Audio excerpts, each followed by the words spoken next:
Hello everyone. आज यानी 6 दिसंबर को आरएसएम एसएसबी का जेईएन का एग्ज़ाम हो चुका है, जो इसी साल के अंदर वैकेंसी नोटिफाई की थी आरएसएम एसएसबी ने। और करीब करीब ये 1100 वैकेंसीज थी जेईएन की, जिसमें सिविल इलेक्ट्रिकल वगैरह सारी ब्रांचेस थी, जिसमें सिविल की वैकेंसीज मेजोरिटी में थी। तो आज जो एग्ज़ाम हुआ है सुबह यानी 10 से 12 की शिफ्ट में 6 दिसंबर को, वो एग्ज़ाम हुआ है सिविल डिग्री का, और डिप्लोमा का एग्ज़ाम 3 से 5 का है। तो डिग्री का एग्जाम हो चुका है, क्वेश्चन पेपर स्टूडेंट के हाथ में आ चुका है। उसी क्वेश्चन पेपर के बेसिस पे एक डिटेल एनालिसिस हम लोगों ने तैयार किया है कि क्वेश्चन पेपर में क्या आया था और उसके बेसिस पे क्या कट ऑफ जा सकती है, एज वेल एज कि कितने एप्लीकेंट या कितने स्टूडेंट आज के पेपर में बैठे थे, जिसके हिसाब से हम कट ऑफ का एक आइडिया लगा सकते हैं। ठीक है, यहाँ पे हम सभी तरह की कट ऑफ, जो जितनी भी तरह की कैटेगरीज है जिसमें स्टूडेंट अपेयर हुए, चाहे वो अनरिजर्व्ड हो या ओबीसी, एससी, एसटी या मोस्ट बैकवर्ड क्लासेज यानी एमबीसी कैटेगरी, उन सबका एक कट ऑफ का एनालिसिस करेंगे हम। ठीक है, और मैं जहां तक समझता हूं जो एनालिसिस मैं आपको यहाँ पे करके बता रहा हूं वो ऑलमोस्ट करेक्ट है, उसी के आसपास कट ऑफ जानी चाहिए। तो सबसे पहले बात करते हैं मैं पेपर का एनालिसिस। ठीक है, पेपर का एनालिसिस मतलब कि 2020 में जो अभी सुबह 10 से 12 शिफ्ट में सिविल डिग्री का जो एग्जाम हुआ है, उस पेपर में क्या क्या चीजें आई थी, किस किस तरह के क्वेश्चन आए थे। देखिए, मैं यहाँ पे सॉल्यूशन आप लोगों को अभी डिस्कस नहीं कर रहा, लेकिन मैं क्वेश्चन वेटेज क्या था, किस सब्जेक्ट का क्या वेटेज था, उसकी बेसिस पे ही हम एनालिसिस को तैयार कर सकते हैं। तो देखिए, ये एक यहाँ पे एक टेबल मैंने ड्रॉ की है। अगर आप इसमें देखेंगे टोटल 16 पार्ट है। सबसे पहला सब्जेक्ट है soil mechanics and foundation engineering. काफी अच्छा खासा वेटेज था इस सब्जेक्ट का, 11 क्वेश्चन आए थे। लेकिन मोस्ट ऑफ द क्वेश्चन जो आए थे इस सब्जेक्ट से वो सारे बेसिक से आए थे। फाउंडेशन वाले पार्ट से बहुत रेयर क्वेश्चन है, लगभग एक भी क्वेश्चन नहीं आया था। सारे क्वेश्चन जो आए थे आपको टाइप ऑफ सॉइल से आए थे, या फिर यू कैन से कि सॉइल के क्लासिफिकेशन से रिलेटेड आए थे, या यूनिफॉर्मिटी कोफिशिएंट से रिलेटेड आए थे। ठीक है, बहुत बेसिक क्वेश्चन आए थे। दूसरा building material and technology subject, इसके 6 क्वेश्चन आए थे, जिसमें से पेंट से भी क्वेश्चन आया था, टिम्बर से भी क्वेश्चन आया था। सीमेंट और स्टोन से तो हमको एक्सपेक्टेड ही था कि क्वेश्चन आएगा, बट टिम्बर और पेंट से भी क्वेश्चन आए थे। ठीक है, जो नेक्स्ट सब्जेक्ट है कंक्रीट टेक्नोलॉजी, उसमें से सिर्फ एक क्वेश्चन बना था। कंस्ट्रक्शन टेक्नोलॉजी में से सिर्फ बॉन्ड के ऊपर एक क्वेश्चन बना था। देन कंस्ट्रक्शन मैनेजमेंट एस्टिमेशन, इसका जो हम लोग एस्टिमेट कर रहे थे कि इसमें 2 या 3 से ज्यादा क्वेश्चन नहीं आएंगे, बट इस बार 6 क्वेश्चन आए हैं, जिसमें अकेले एस्टिमेशन वाले पार्ट से 3-4 क्वेश्चन आए हैं और 2 क्वेश्चन सीपीएम पार्ट से भी आए हैं। हालांकि क्वेश्चन का लेवल बहुत ईजी है, बट क्वेश्चन इसके अंदर से आए हैं 6 क्वेश्चन। फ्लूइड मैकेनिक्स में से 8 क्वेश्चन आए हैं, लेकिन सारे बेसिक्स में से आए हैं। चैनल वाले पार्ट या मशीन वगैरह उस तरह से कोई क्वेश्चन नहीं आया। सर्वेइंग के अंदर अच्छे क्वेश्चन आए हैं, 11 क्वेश्चन आए हैं, लेकिन सारे क्वेश्चन जो है वो आपका, जैसे पिछली बार 2016 का पेपर हुआ था तो उसमें एस्ट्रोनॉमी, जीआईएस, जीपीएस के ऊपर क्वेश्चन बने थे, बट इस बार वो क्वेश्चन नहीं बने। ठीक है, तो अपने बेसिक पार्ट जैसे you can say chain, tape या कंपास सर्वेइंग या थियोडोलाइट सर्वेइंग, या इस तरह से क्वेश्चन जो बेसिक पार्ट है, लेवलिंग, यहां से ही क्वेश्चन बनाए हैं। ठीक है, इरिगेशन में से अच्छे क्वेश्चन एक्सपेक्टेड थे, बट हाइड्रोलॉजी के भी इस बार 2 क्वेश्चन डाले, जो लास्ट टाइम हाइड्रोलॉजी के क्वेश्चन नहीं डाले थे, ओनली इरिगेशन के थे। तो अगर total irrigation and water resources including hydrology हम देखें तो 9 क्वेश्चन बने हैं, जिसमें से एक यूनिट हाइड्रोग्राफ के ऊपर क्वेश्चन भी इन्होंने डाला है। ठीक है, स्ट्रेंथ ऑफ मटेरियल सॉम में से सबसे ज्यादा क्वेश्चन आए हैं, 12 नंबर के आए हैं, लेकिन सारे क्वेश्चन बेसिक पार्ट में से आए। हाँ, हालांकि जैसे स्टिफनेस ऑफ स्प्रिंग के ऊपर एक क्वेश्चन बना दिया इन्होंने, जो थोड़ा सा एक्सपेक्टेड नहीं था, क्योंकि स्प्रिंग टॉपिक दिया हुआ नहीं था सिलेबस के अंदर, बट वो क्वेश्चन आया है। स्ट्रक्चर एनालिसिस में से करीब 7 क्वेश्चन आए हैं, जिसमें से बेसिक डिटर्मिनेशन के ऊपर क्वेश्चन आने ही थे। अपार्ट दिस आर्चेज के ऊपर से क्वेश्चन आए हैं, और फोर्स मेथड्स के नाम वगैरह पूछे गए हैं, उसमें 2-3 क्वेश्चन बने हैं। ठीक है, उसके बाद मैं बात करूंगा आरसीसी डिजाइन, काफी कम क्वेश्चन आए हैं, और जो भी 2-3 क्वेश्चन आए हैं वो बिल्कुल कोड से आए हैं उठ के। ठीक है ना, रिंग स्लैब वगैरह के ऊपर क्वेश्चन आए हैं। स्टील स्ट्रक्चर के ऊपर हम लोग एक्सपेक्ट कर रहे थे कि 4 से 5 क्वेश्चन आएंगे, बट यहाँ पे क्वेश्चन सिर्फ 2 क्वेश्चन आए हैं स्टील स्ट्रक्चर में से, तो काफी कम वेटेज है स्टील स्ट्रक्चर का। ऑटो कैड में से भी 5 की जगह भी 3 क्वेश्चन ही आए हैं, तो टोटल 80 जो क्वेश्चन आए हैं वो जो टेक्निकल के ये 13-14 सब्जेक्ट है इसके अंदर से आए हैं। ठीक है, मैंने जितना आपको बताया है कि इतने नंबर ऑफ क्वेश्चंस आए हैं। अब अगर मैं बात करूं कि नॉन टेक्निकल पार्ट की, तो एग्जैक्टली नॉन टेक्निकल में ज्योग्राफी और हिस्ट्री को इक्वली डिवाइड कर दिया, यानी 20 क्वेश्चन आए हैं ज्योग्राफी से एंड 20 क्वेश्चन आए हैं हिस्ट्री से। ठीक है, ये तो मैंने आपको ब्रॉडली बताया, लेकिन अब मैं बात करता हूं पेपर के लेवल की। देखिए, पेपर का जो लेवल था काफी इजी लेवल आया पेपर का। मोस्ट ऑफ द क्वेश्चन ऐसे थे कि आपको जितना टाइम दिया हुआ है, स्पीड की कोई बहुत अच्छी खासी जरूरत भी नहीं थी, उतने में कवर हो रहा है। ठीक है, सारे क्वेश्चन कवर हो रहे हैं। थियोरेटिकल क्वेश्चन ही मैक्सिमम थे, करीब 12-13 न्यूमेरिकल आए थे, लेकिन न्यूमेरिकल भी वो 1 लाइनर न्यूमेरिकल थे, तो कुछ बहुत स्पेसिफिक नहीं आया है। अगर मैं बात करूंगा नॉन टेक्निकल पार्ट की, यानी राजस्थान हिस्ट्री और ज्योग्राफी की बात करूं, तो इन दोनों के अंदर से काफ़ी क्वेश्चन तो रिपीटेड क्वेश्चन आए हैं, और जो क्वेश्चन आए हैं बहुत बेसिक क्वेश्चन आए हैं। लास्ट ईयर के पेपर को इस टाइम से कंपैरिजन करूं तो काफ़ी इजी पेपर आया है लास्ट ईयर के कंपेयर में।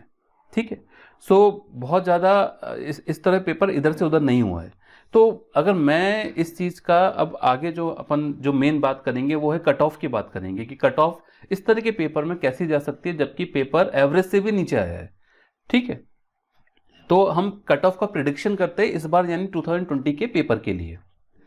देखिए, एक सबसे पहले हमको जानना जरूरी है कि 2020 के अंदर टोटल एप्लीकेंट कितने थे। तो जो एप्लीकेशंस आई है टोटल 58,513 एप्लीकेशन आई है सिविल डिग्री के लिए, जिसमें से अनरिजर्व कैटेगरी के सबसे ज़्यादा है, 36,000 के आसपास कैंडिडेट है, ओबीसी के करीब 10,000 है, एससी के 4300 कैंडिडेट है, एसटी के 7,000 है, और जो मोस्ट बैकवर्ड क्लासेज उसके करीब 650 कैंडिडेट है।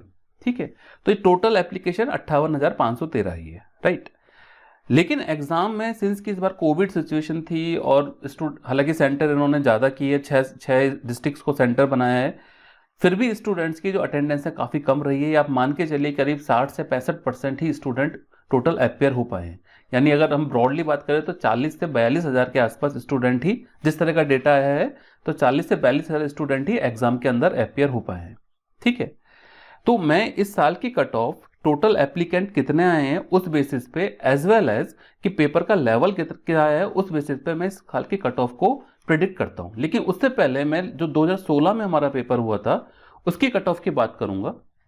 देखिए, 2016 के अंदर जो पेपर हुआ था 120 क्वेश्चन आए थे उसमें, जैसे इस बार आए, तो मैंने यहाँ पे एक टेबल ड्रॉ किया category wise, male and female. तो जैसे अनरिजर्व कैटेगरी में मेल की कट ऑफ गई थी 74.29 और फीमेल की 64.34। ओबीसी में और अनरिजर्व कैटेगरी में सिर्फ 2-3 मार्क्स का ही डिफरेंस था। एसटी की कट ऑफ भी ऑलमोस्ट ओबीसी के बराबर ही गई थी, और एसबीसी और अगर देखा जाए एससी की कट ऑफ जनरल की कट ऑफ से करीब 7 नंबर कम थी। सिमिलर डिफरेंस जो आ रहा है वो वुमेन कैटेगरी में आ रहा है। ठीक है, ये लास्ट ईयर की है। लेकिन लास्ट ईयर मतलब लास्ट टाइम 2016 और आज के सिनेरियो में 2-3 डिफरेंसेस है, मैं आपको बता देता हूँ। पहला डिफरेंस है कि 2016 से इजी पेपर आया है ये। ठीक है, पहला डिफरेंस, काफ़ी डायरेक्ट क्वेश्चंस आए उठ के। दूसरा मेजर डिफरेंस आता है कि 2016 में लोगों को, मतलब 80% लोगों को ये नहीं पता था कि यहाँ पे नेगेटिव मार्किंग नहीं है। तो काफ़ी स्टूडेंट जो कर सकते थे क्रैक एग्जाम को, वो नेगेटिव मार्किंग की वजह से क्वेश्चन कम अटेम्प्ट करके आ गए। उनको नहीं पता था कि नेगेटिव मार्किंग नहीं है, इसलिए उनका अटेम्प्ट कम हो गया। ठीक है, इसलिए कट ऑफ थोड़ी डाउन गई 2016 में। तीसरा ये था जो था कि जो स्टूडेंट्स है, ठीक है ना, जो सीट्स है 2016 में जो वैकेंसीज थी, हाफ वैकेंसीज थी, जितनी इस बार है उसकी करीब 50% वैकेंसी थी, लेकिन स्टूडेंट भी कम बैठे। लेकिन इस बार जो है स्टूडेंट कम बैठे हैं, और बहुत ज़्यादा कम बैठे, उसका रीजन ये है कि कोविड की सिचुएशन की वजह से। तो सीटें प्रोपोर्शनेटली ज़्यादा हो गई, पहला चीज़। दूसरा, पेपर आसान हो गया। तीसरा, नेगेटिव मार्किंग नहीं थी। तो मैं जो सोचता हूँ कि कोई भी एक एवरेज स्टूडेंट है, टेक्निकल के अंदर 80 में से करीब करीब 65 नंबर लेके आ सकता है। और अगर वही एवरेज स्टूडेंट नॉन टेक्निकल की बात करेंगे तो वहाँ पे करीब 22 से 25, 25 से 30 के बीच में नंबर लेके आ सकता है। ठीक है ना, तो मेरा प्रिडिक्शन जो है वो इस बात पे बेसिस है कि जो एक एवरेज स्टूडेंट है वो कितने नंबर लेके आ सकता है। ठीक है ना, इस एग्जाम के अंदर जो अभी आज सुबह एग्जाम हुआ है सिविल डिग्री का। ठीक है, सो एवरेज स्टूडेंट के 90 से 92 नंबर 120 में से डेफिनेटली आने चाहिए। ठीक है, और जो एवरेज स्टूडेंट के मार्क्स आते हैं 90 से 92, वही कट ऑफ बन जाती है। ठीक है, सो मेरा प्रिडिक्शन जो कट ऑफ के लिए है वो ये है, अनरिजर्व कैटेगरी में करीब 90 से 92 कट ऑफ जाएगी, ओबीसी में 2-3 नंबर कम हो जाएगी यानी 88 से 90, एससी में 80 से 82, एसटी में 86 से 88 और एमबीसी में 80 से 82।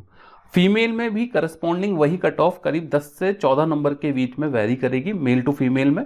तो मैंने यहाँ पे स्क्रीन पे आपको शो किया हुआ है कि जो फीमेल अनरिजर्व्ड है उसमें 80 से 82, ओबीसी में 76 से 78, एससी में 65 से 67, एसटी कैटेगरी की जो फीमेल्स है उसके लिए 74 से 76 और एमबीसी में 65 से 67। ठीक है, देखिए कट ऑफ मैं मानता हूं कि पेपर इजी आए, बट इसका मतलब ये नहीं कि कट ऑफ 100 या 110 चली जाएगी, क्योंकि ना चाहते हुए भी बहुत सारी सिली मिस्टेक्स होती है, स्टूडेंट गलती करके आ जाते हैं एग्जाम के अंदर। ठीक है ना, हाँ, लेकिन आप ये कह सकते हैं कि टॉपर है उसके नंबर बहुत ऊपर जाएंगे, लेकिन कट ऑफ जो होती है वो टॉपर के नंबर से प्रिडिक्ट नहीं होती है, वो एवरेज मार्क्स से प्रिडिक्ट होती है। तो जो अगर पेपर का लेवल जिस तरीके का आया है इस बार, जो काफ़ी इजी पेपर है, एवरेज से नीचे है, तो इसमें हम ये कट ऑफ का आइडिया लगा सकते हैं, क्योंकि नॉर्मली क्या होता था अभी तक, जिस स्टूडेंट का टेक्निकल बहुत स्ट्रांग है वो टेक्निकल में अच्छा कैप्चर कर लेता था लेकिन नॉन टेक्निकल में वीक रह जाता था, जिसका नॉन टेक्निकल बहुत अच्छा है वो नॉन टेक्निकल में कैप्चर कर लेता लेकिन टेक्निकल में वीक रह जाता। लेकिन इस बार नॉन टेक्निकल और टेक्निकल दोनों का ही लेवल बहुत डाउन हुआ है, तो एक एवरेज स्टूडेंट दोनों में एक एवरेज मार्क्स आराम से लेके आ सकता है, अच्छे मार्क्स। इसलिए जो कट ऑफ है वो 90 से 92 जो जनरल मेल की कट ऑफ है, इससे नीचे नहीं जानी चाहिए मेरे प्रिडिक्शन में। ठीक है। सो जिन स्टूडेंट्स, जो भी स्टूडेंट है इस क्राइटेरिया को पास कर पा रहे हैं, तो मैं जहाँ तक समझता हूँ वो सेफर साइड में है, और उनको मतलब अभी इस बात की तैयारी कर लेनी चाहिए कि वो सेलेक्ट हो रहे फाइनली। ठीक है। सो ऑल द बेस्ट सभी लोगों को। एक्चुअल रिजल्ट या एक्चुअल मार्क्स या एक्चुअल वेटेज तो तभी पता लगेगा जब हमारे पास रिजल्ट आ जाएगा या आंसर की आ जाएगी, ऑफिशियल आंसर की। बट फिर भी मैं कोशिश करूंगा कि आपको एक आंसर की कम्युनिकेट कर दूं इसकी, सो दैट कि आप वहां से आइडिया लगा सके कि आपके कौन से क्वेश्चन करेक्ट है, कौन से क्वेश्चन रॉन्ग है, और उसमें आप कहाँ फिट बैठ रहे हैं, किस कट ऑफ के अंदर। Okay, thank you.